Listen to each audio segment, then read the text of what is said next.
ഞങ്ങൾ ഇനിയൊരിക്കലും ഞങ്ങളുടെ മകനെ കാണുമെന്ന് പ്രതീക്ഷിച്ചതല്ല. നിവർത്തികേട് കൊണ്ടായിരുന്നു എല്ലാം. ഞങ്ങൾക്ക് വീട് പണിത് തരുമോ? റേഷൻ കാർഡിന് വേണ്ടി ഞാൻ പലതവണ പ്രധാനമന്ത്രിയോട് ആവശ്യപ്പെട്ടു. പക്ഷെ ആരും ഒന്നും ചെവി കൊണ്ടില്ല. ഇന്നുവരെ ആരും ഞങ്ങൾക്കൊന്നും തന്നിട്ടില്ല. ഹരേഷ് എന്ന സാധാരണക്കാരന്റെ വാക്കുകളാണിത്.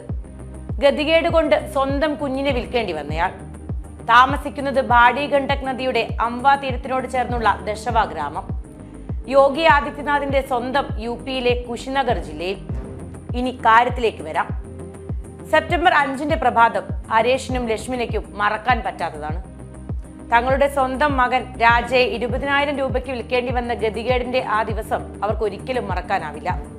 ഹരേഷ് ലക്ഷ്മിന ദമ്പതികൾക്ക് ഒരു പെൺകുഞ്ഞ് പിറന്നു. എന്നാൽ ആശുപത്രിയിൽ നിന്ന് ഡിസ്ചാർജ് ചെയ്യാൻ ആവശ്യമായ അത്രയും തുക കൈവശമില്ലായിരുന്നു. തുടർന്ന് തങ്ങളുടെ 2 വയസ്സായ ആൺകുട്ടിയെ വിറ്റ് പണമുണ്ടാക്കാമെന്ന് വിചാരിക്കുന്നു. ഒരു ഇടനിലക്കാരനെ സമീപിച്ച് കുട്ടിയെ കൈമാറുന്നു. കിട്ടിയ തുകയിൽ 4,000 രൂപ ഹോസ്പിറ്റൽ ബില്ലും അടച്ച് വീട്ടിലേക്ക് മടങ്ങി. കുട്ടിയെ വിറ്റ ഇടനിലക്കാരൻ, കുട്ടിയെ വാങ്ങിയ ദമ്പതികൾ എന്നിവരെയെല്ലാം തുടർന്ന് നടന്ന അന്വേഷണത്തിന്റെ ഫലമായി പോലീസ് അറസ്റ്റ് ചെയ്യുന്നു. ക്രിമിനൽ ഗൂഢാലോചന, വഞ്ചന, ബന്ദിയാക്കൽ, മനുഷ്യക്കടത്ത് എന്നീ വകുപ്പുകൾ പ്രകാരമാണ് കേസെടുത്തിരിക്കുന്നത്.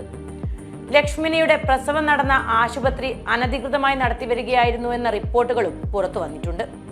നിലവിൽ ആശുപത്രി പൂട്ടി സീൽ ചെയ്തിരിക്കുകയാണ്. എന്നാൽ ഈ കേസിലൊന്നും തീരുന്നതല്ല ഇവിടുത്തെ യഥാർത്ഥ സ്ഥിതി. കേവലം 5000-ൽ പരം ആളുകൾ താമസിക്കുന്ന ദശവയിൽ മനുഷ്യരുടെ ജീവിത സാഹചര്യം നരകതുല്യമാണ്. മൈക്രോ ഫിനാൻസ് കടക്കണിയിൽ കുരുങ്ങിയാണ് ലക്ഷ്മിനയ്ക്കും ഹരേഷിനും ജീവിതം ദുരന്ത നാടകമായി മാറിയത്.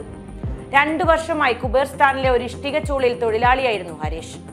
ഇവിടുത്തെ ജോലി നഷ്ടപ്പെട്ടതോടെ കേവലം 300-400 രൂപയ്ക്ക് ദിവസവും ജോലി ചെയ്യേണ്ടി വന്നയാൾ. ഒടുക്കം ഭൂമി പാട്ടത്തിനെടുത്ത് കൃഷി ചെയ്തെങ്കിലും ചെലവ് കൂടിയതോടെ കൃഷി ഉപേക്ഷിക്കേണ്ടി വരികയായിരുന്നു. തുടർന്നാണ് ലക്ഷ്മിന മൈക്രോ ഫിനാൻസ് കമ്പനിയെ ആശ്രയിക്കുന്നതും ലോൺ എടുക്കുന്നതും. ഒരു ലോണിന്റെ അടവ് തീർക്കാൻ മറ്റൊരു ലോൺ, ആ ബാധ്യത തീർക്കാൻ മറ്റൊന്ന്, അങ്ങനെ കടങ്ങൾ പെരുകിക്കൊണ്ടിരുന്നു. Utkarsh small finance bank, Pahal financial services private limited, Spandana പൂർത്തി ഫിനാൻഷ്യൽ തുടങ്ങി ഇവിടെയുള്ളവരുടെ ജീവിതത്തിൽ ഇത്തരത്തിലുള്ള മൈക്രോ ഫിനാൻസ് സ്ഥാപനങ്ങൾ വരുത്തിവെക്കുന്ന കടക്കണികൾ ചില്ലറയല്ല. തിരിച്ചടയ്ക്കാൻ കഴിയാത്തത്ര ദാരിദ്ര്യമുണ്ടെന്നറിഞ്ഞിട്ടും ഈ കമ്പനികൾ ഇവിടുത്തെ ആളുകൾക്ക് ലോൺ കൊടുക്കുന്നു എന്നതാണ് മറ്റൊരു ഭയാനകമായ സാഹചര്യം. സർക്കാർ യാതൊരു വിധത്തിലുള്ള നടപടിയും ഇതിൽ സ്വീകരിക്കുന്നില്ല എന്നതും ശ്രദ്ധേയം. നിരവധി ആളുകളാണ് ഇത്തരം കടക്കണിയിൽ അകപ്പെട്ട് ജീവിതം പാതിക്ക് വെച്ച് ഉപേക്ഷിക്കുന്നത്. 2023 ഡിസംബറിൽ കുശിനഗർ ജില്ലയിലെ സേബർഹി പ്രദേശത്തെ മിസ്ട്രൌലി ഗ്രാമത്തിൽ ഇത്തരത്തിൽ കടക്കണിയിൽപ്പെട്ട ഒരു സ്ത്രീ ആത്മഹത്യ ചെയ്ത സംഭവവും ഉണ്ടായി. ദാരിദ്ര്യ നിർമ്മാർജ്ജനത്തെക്കുറിച്ച് അഹോരാത്രം പ്രസംഗിക്കുന്ന ഒരു ഗവൺമെന്റിന് കീഴിലാണ് ഇത്തരം സംഭവങ്ങൾ എന്നതാണ് ഏറ്റവും വലിയ കൗതുകം. ഏറ്റവും കൂടുതൽ ആളുകൾ ദാരിദ്ര്യത്തിൽ നിന്നും മുക്തി നേടിയ ഭരണ മികവിനെ കുറിച്ചും റിപ്പോർട്ടുകൾ പടച്ചുവിടുന്നുണ്ട് യോഗി സർക്കാർ.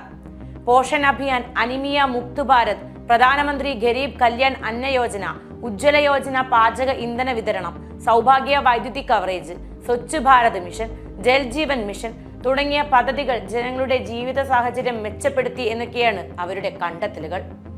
മനസ്സിലാകാത്തത് നേരത്തെ പറഞ്ഞ ഈ ഹരേഷ്മാരൊക്കെ ജീവിക്കുന്നത് ഇവർ ഈ പറയുന്ന സംസ്ഥാനത്ത് തന്നെയല്ലേ എന്നാണ്. സ്ത്രീകളുടെ ജീവിത നിലവാരം, ശിശുമരണ നിരക്ക് തുടങ്ങിയവയിൽ UP എവിടെ എത്തി നിൽക്കുന്നു എന്ന് സർക്കാരിന് അറിയേണ്ട ആവശ്യം പോലുമില്ല. മിഥ്യാ കണക്കുകൾ കൊണ്ട് കൊട്ടാരം പണിയുന്ന മോദി യോഗി സർക്കാരുകൾക്ക് പാമരന്റെ കുടിലെ യാഥാർത്ഥ്യം വിലക്കെടുക്കേണ്ട കാര്യമില്ലെന്ന് സാരം. ദാരിദ്ര്യത്തിന്റെ കാര്യത്തിൽ ലോകരാജ്യങ്ങളിൽ ഇന്ത്യക്ക് 3-ാം സ്ഥാനമാണുള്ളത്.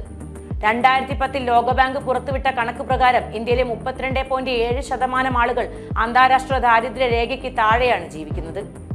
26 ആഫ്രിക്കൻ രാജ്യങ്ങളിലുള്ളതിനേക്കാൾ ദരിദ്രർ ഇന്ത്യയിലെ 8 സംസ്ഥാനങ്ങളിലുണ്ട് എന്നാണ് Oxford poverty and human development എന്ന സംഘടനയുടെ പഠനങ്ങൾ വ്യക്തമാക്കുന്നത്.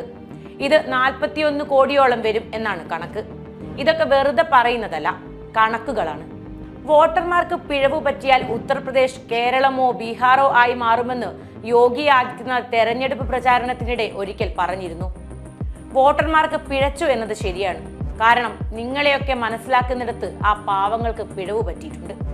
ഒരു ഹിന്ദു യുവതിയെ അവർ കൈക്കലാക്കിയാൽ 100 മുസ്ലിം യുവതികളെ നമ്മൾ കൈക്കലാക്കണം എന്ന് പറയുന്ന ഒരു മുഖ്യമന്ത്രി ഭരിക്കുന്നിടത്ത് വർഗീയ രാഷ്ട്രീയത്തിനേക്കാൾ പ്രസക്തി മനുഷ്യന്റെ വിശപ്പിനും ജീവനും ഉണ്ടാവില്ല എന്നതിൽ അത്ഭുതപ്പെടാനൊന്നുമില്ല.